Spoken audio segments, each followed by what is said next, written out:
nimepata bahati ya kufika katika garage ambayo ipo katika maeneo ya Kinuni, na nimepata kuona vijana hapa wanajishughulisha na mambo tofauti, na pia tumebahatika kumkuta mwanadada katika garage hii ambaye yeye anahusika na mambo ya mauzo. Katika hatua ya kutafuta maisha, mpaka wanawake hivi sasa wanajihusisha na mambo ya garage kwenye mauzo. Twende tukamwone huyu mwanadada, yeye atatuelezea ni kazi gani anaifanya katika garage hii ambaye hakupenda kuonekana sura yake. Habari?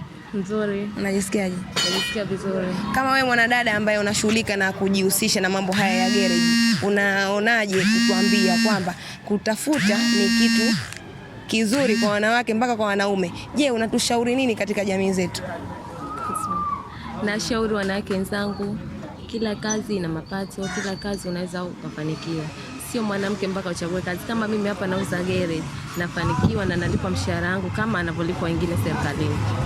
Haya, kama mwanadada hapa umewekwa katika sekta ya mauzo. Je, mauzo yako unaanza kuuzaje mpaka kuwa control hapo? Naamini unakuja hapa wengi wanaume, unajicontrolaje katika kufanya biashara yako? Katika kufanya biashara yangu, kwa mfano, mteja anakuja anahitaji kitu, muhimu ni maelewano. Kuna wengine huwa wanalipa pesa kamili na kuna wengine hawatolipa pesa kamili, ila mimi ni mwanadada, huwa sana natumia busara na majibu mazuri tu kuwajibu kama ni wateja wangu. Haya, unauza vifaa vya aina mbalimbali.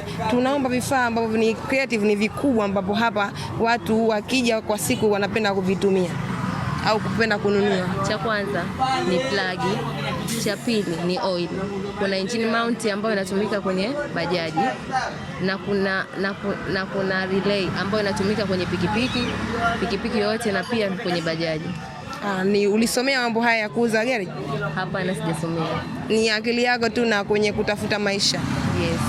Haya, unamwambia nini bosi wako ambaye amekuweka katika duka hili la mauzo kwenye kukuamini na kwenye kuboresha biashara yenu? Bosi wangu mimi kama alivyoniamini, kuwa namwambia kwamba kuna vifaa vingine hatuna dukani, hawezi kutuletea vifaa vyote tukawa navyo kamili. Sio kwamba vile anakuja mteja tunamwambia kwamba vifaa hamna. Hivyo inakuwa tunasumbua wateja. Asante.